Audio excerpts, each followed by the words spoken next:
బెల్లంకొండలో bumper offer 3,75,00,000 G+2 4 BHK villa కొనండి. నెలకు 1,00,000 rent guarantee. Terms and conditions apply. నమస్తే, నేను Keshav. Welcome to Suman TV. Iran యుద్ధ ప్రభావం మన మీద ఏముంటుందిలే అని అందరూ అనుకున్నారు. కానీ 2 వారాలు గడిచేసరికి నిత్యావసరాల విషయంలో ప్రధానంగా ఎల్పిజి షార్టేజ్ ప్రతి ఒక్కరిని వణికిస్తుంది. దేశంలోని ప్రధాన నగరాల్లో రెస్టారెంట్లు మూతపడేటువంటి పరిస్థితులు వస్తున్నాయనే వార్త నిజంగానే బ్రేకింగ్ న్యూస్గా మారుతుంది. అసలు వాస్తవ స్థితిగతులు ఏంటి, మనం ఎంతవరకు దిగుమతులపై ఆధారపడి ఉన్నాం, విశ్లేషించే ప్రయత్నం చేద్దాం. అంతోపాటు బిజినెస్ అనలిస్ట్ ప్రశాంత్ గారు. ప్రశాంత్ గారు నమస్తే. నమస్తే అండి కేశవ్. ఎల్పిజి అంటే అసలు ఇంటిలో ఉండేటువంటి వాళ్ళ దగ్గర నుంచి బిజినెస్కి సంబంధించి రెస్టారెంట్స్ బిజినెస్, ప్రధానంగా ఆతిథ్య రంగం పెద్ద ఎత్తున ఎఫెక్ట్ అవుతుంది. 2 రోజులుగా అయితే షార్టేజ్ విపరీతంగా ఉంది. కమర్షియల్ బుకింగ్స్కి అయితే అసలు డెలివరీస్ లేవని చెప్పని అంటున్నారు. చాలా చోట్ల హోటల్స్లో బోర్డ్స్ కూడా పెడుతున్నారు. స్పెషల్గా గ్యాస్ సెస్ అని చెప్పని వేస్తున్నారు. ఏంటి పరిస్థితి, ప్రజెంట్ స్టేటస్? డెఫినెట్గా మీరు చెప్పింది వాస్తవం అండి. ప్రధానంగా దీని ఇంపాక్ట్ వచ్చేసి కమర్షియల్గా ఎస్టాబ్లిష్మెంట్స్ వచ్చింది.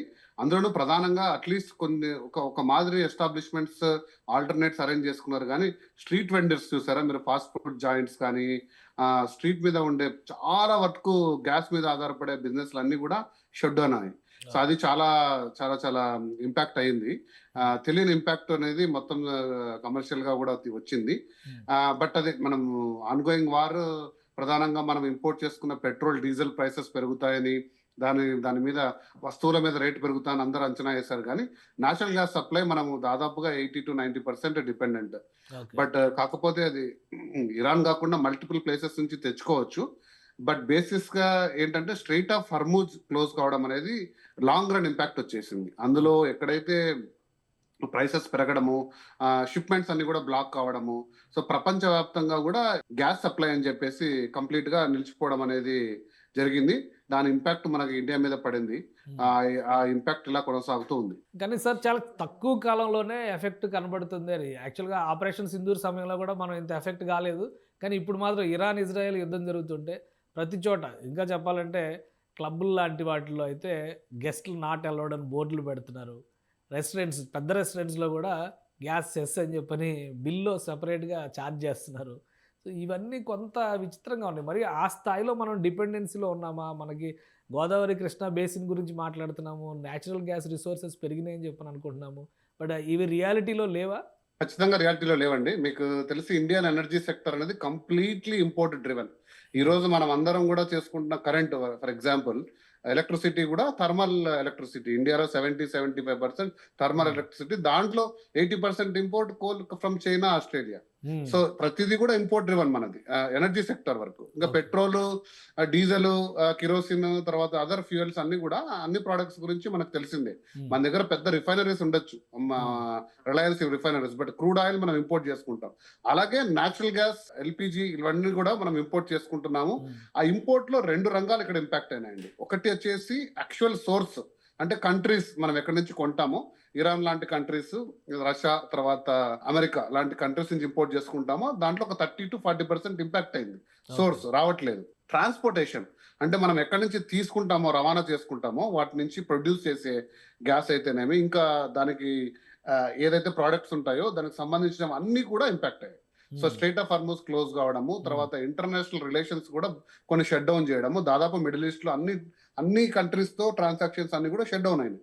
సో ఇలాంటి పరిస్థితుల్లో మనము ఇమీడియట్ గా ఇంపాక్ట్ అయ్యేది వచ్చేసి ఎల్పిజి. ఎందుకంటే దాని కన్సంప్షన్, దాని స్టోరేజ్ తక్కువ ఉంటుంది. అట్లీస్ట్ పెట్రోలియం, మనకు డీజిల్ లాంటి ఇంపాక్ట్ తెలియాలంటే ఒక 1 to 2 months పడుతుంది మనకు. ఎందుకంటే అంతవరకు మనకు రిజర్వ్స్ ఉంటాయి. 1-2 months తర్వాత ఇది ఆన్ గోయింగ్ వార్ పెరిగితే మనకు అప్పుడు దాని ఇంపాక్ట్ తెలుస్తుంది. దాని షార్టేజ్ కానీ, దాని ప్రైసెస్ ఇంపాక్ట్ కానీ ఇంకొక 4 weeks 5 weeks లో మనకు తెలుస్తుంది. బట్ న్యాచురల్ గ్యాస్ అనేది ఇది రెగ్యులర్ సప్లై, అది ఇక్కడ షార్టేజ్ మనకు చాలా. ఒకటంటే ఇప్పుడు మీరు అన్నట్టుగా సిఎన్జి ఉపయోగించే వాళ్ళు ఇట్లాంటి దగ్గర ఎఫెక్ట్ కనపడుతుంది అనుకోవచ్చు. కానీ వంట దగ్గర ఎందుకు సమస్య వస్తుంది అనేది, చాలా చోట్ల ఎలక్ట్రిక్ స్టవ్స్ వచ్చేసినాయి, సోలార్ పవర్ యూజ్ చేస్తున్నాము. ఇప్పుడంతా కూడా హైడ్రో పవర్, హైబ్రిడ్ పవర్ గురించి మాట్లాడుతున్నాము. సో స్టిల్ ఇంకా మనం గ్యాస్ మీద ఈ స్థాయిలో డిపెండ్ అయి ఉన్నామా? 99% అండి. 1% కూడా మనం దాని ట్రాన్స్ఫర్మేషన్ జరగలేదు ఇండియాలో. ఓకే. కుకింగ్ వరకు కంప్లీట్ గా ఎల్పిజి అంటే సోర్స్ ఆఫ్ గ్యాసెస్ మనం ఎల్పిజి అనుకుంటున్నాం, పిఎన్జి అనుకుంటున్నాం, piped natural gas, liquid petroleum gas. అవును. బట్ ఫార్మాట్ ఏదైనా కూడా స్టిల్ మనం డిపెండెంట్ అక్కడే. ఎలక్ట్రిసిటీకి వచ్చిన ఇబ్బంది ఏంటి అంటే ఎలక్ట్రిసిటీకి సంబంధించిన ఇండక్షన్ స్టవ్స్ కి సంబంధించిన వెజల్స్ కూడా సపరేట్ గా పెట్టాలి కిచెన్ లో. అందరికీ సాధ్యం కాదు. ఈ రోజు మా ఇంట్లోనే నేను దాదాపుగా ఇండక్షన్ స్టవ్ తీసుకుందామంటే దానికి సంబంధించిన కిట్ మొత్తం తీసుకోవాలి, దానికి సంబంధించిన వెజల్స్ అన్ని మార్చాలి. మన ఇంట్లో ఉండే ఎగ్జిస్టింగ్ వెజల్స్ ఆటోమేటికల్ గా వాడుకోలేము. సో సాధారణంగా గ్యాస్ వరకు పోతుంది. కావాలంటే ఇంకా ఫైర్వుడ్ కి వెళ్దాం అనే స్థాయిలో చాలా మంది ఫైర్వుడ్ కి మళ్ళీ అవును. అవును. డిమాండ్ పెరుగుతుంది. అది ఇంకో రకమైన ఇంపాక్ట్, పొల్యూషన్. హైదరాబాద్ లాంటి సిటీలో ఒకసారిగా ఫైర్వుడ్ కుకింగ్ స్టార్ట్ చేస్తే ఆ పొల్యూషన్ మనం బేర్ చేయలేము. సో ఇలాంటి ఆల్టర్నేటివ్స్ లో మీరు చాలా కరెక్ట్ ప్రశ్న అడిగారు. అసలు మన ఈ ఏదైతే హాస్పిటాలిటీ సెక్టర్ ఉందో, కమర్షియల్ గా అయితేనేమి, తర్వాత రిటైల్ గా మనం ఇళ్లలో పక్కన పెడితే వాళ్ళు ఖచ్చితంగా ట్రాన్స్ఫర్మేషన్ జరిగి ఉండాల్సిందే. అంటే బాయిలర్స్ అయితేనేమి వాళ్ళు ట్రాన్స్ఫర్మేషన్ జరగాల్సింది, అది జరగలేదు. ఓకే. ఆ ట్రాన్స్ఫర్మేషన్ పైన గవర్నమెంట్ ఆఫ్ ఇండియా ఫోకస్ పెట్టాలి. ఎందుకంటే ఈ ఈ పరిస్థితి మళ్ళీ ఈ రోజు కాకుండా మళ్ళీ ఇంకొకసారి ఉత్పన్నం కావచ్చు. సో ఏదో ఒక దేశం యుద్ధంలోకి వెళ్ళినప్పుడు, అంటే మన దేశం డైరెక్ట్ గా ఒక దేశంతో కాన్ఫ్లిక్ట్ లేకున్నా కూడా మనం ఇంపాక్ట్ అవుతున్నాం. So okay. గ్లోబల్ గా ఎనర్జీ ప్రాబ్లం వచ్చినప్పుడు మన ఇండియాలో ఉండే పైప్డ్ న్యాచురల్ గ్యాస్ కానీ, లిక్విడ్ పెట్రోలియం గ్యాస్, ఇతరత్రాలు కూడా ఇంపాక్ట్ కాకుండా ఉండే సోర్సెస్ ఏంటి, ఈ ఎలక్ట్రిసిటీ సంబంధించిన ఆప్షన్ అనేది పెంచి వాటికి సంబంధించిన యూటిలిటీస్, యుటెన్సిల్స్ లాంటివి కూడా కొంచెం అవేర్నెస్ తీసుకొస్తే తప్ప మనం ఈ ఆల్టర్నేట్ సెక్టర్ ని బూస్ట్ చేయలేం. సో సోలార్ లాంటివి ఖచ్చితంగా కూడా ఈ కుకింగ్ సెక్టర్ లో, హాస్పిటాలిటీలో వాడే పరిస్థితిలో లేరు. సో కాబట్టి తర్వాత సో చాలా యుద్ధం ప్లేసెస్ లో యుద్ధం ముగిసే వరకు, యుద్ధం ఆగే వరకు మనకి ఎఫెక్ట్ తప్పదంటారు. ఎఫెక్ట్ తప్పదు. అంటే రీటైల్ గా మనం ఏదో ఆల్టర్నేట్స్ అరేంజ్మెంట్స్ చేసుకుంటున్నాం, ఇంట్లో కొంచెం అటు ఇటు చేసుకోవచ్చు. కానీ పాపం నేను మొదటగా చెప్పినట్టు ఈ 5 స్టార్ హోటల్స్ కూడా దీని నుంచి మళ్ళీ తేరుకోగలరు వాళ్ళ బిజినెస్. కానీ ఈ రోజువారీ స్ట్రీట్ వెండింగ్ ఉన్నారు చూసారా, నాకు పొద్దునే ఎవరో ఒక వాట్సాప్ ఫార్వర్డ్ పెట్టారు. హైదరాబాద్ లో బాగా ఫేమస్ అయిన కుమారి అంటే ఇప్పుడు సర్వ్ చేయట్లేదు, అక్కడ కుకింగ్ జరగట్లేదంట. సో మరి అలాంటి వెండర్స్, అలాంటి బళ్ళు, అలాంటి ఫాస్ట్ ఫుడ్ జాయింట్స్, పానీపూరి బండిలు చాలా మంది ఉన్నారు. చాలా అనార్గనైజ్డ్ సెక్టర్ చాలా మంది బతుకుతున్నారు. వాళ్ళందరూ కూడా డైరెక్ట్ గా ఇంపాక్ట్ అయ్యారు.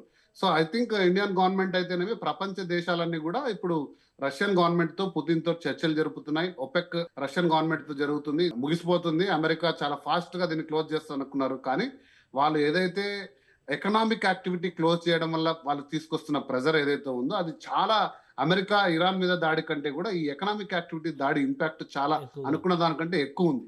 So Right. ట్రంప్ కొంచెం వెనకడుగు కాదు, కొంచెం కాదు, చాలా వెనకడుగు పడ్డట్టే. సో చూడాలి ఈ అనిశ్చితి ఎలా తొలుగుతుంది అని.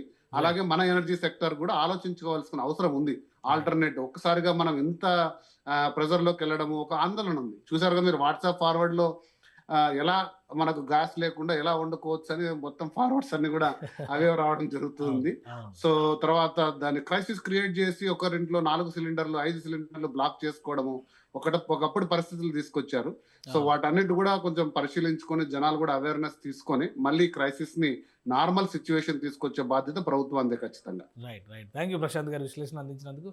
ఇది ఎల్పిజి విషయంలో, పైప్డ్ న్యాచురల్ గ్యాస్ విషయంలో భారతదేశం ఇంకా అప్గ్రేడ్ అవ్వాల్సినటువంటి అవసరం ఉందని ఇరాన్ ఇజ్రాయెల్ యుద్ధం ఒక హెచ్చరికను జారీ చేసినట్టుగా ఉంది. ఇక దిగుమతులపైనే మొత్తం భారతదేశం ఆధారపడి ఉంది కాబట్టి ఈ సమయంలో పొదుపు పైన ఫోకస్ పెట్టడం, అట్ ద సేమ్ టైం ప్రభుత్వాలు రెగ్యులేట్ చేసేటువంటి విధానాలని సమర్థంగా అమలు చేయడం ద్వారానే సంక్షోభాన్ని నివారించవచ్చని ప్రశాంత్ గారు చెప్తున్నారు. ఇది స్పెషల్ డిస్కషన్. Keep watching.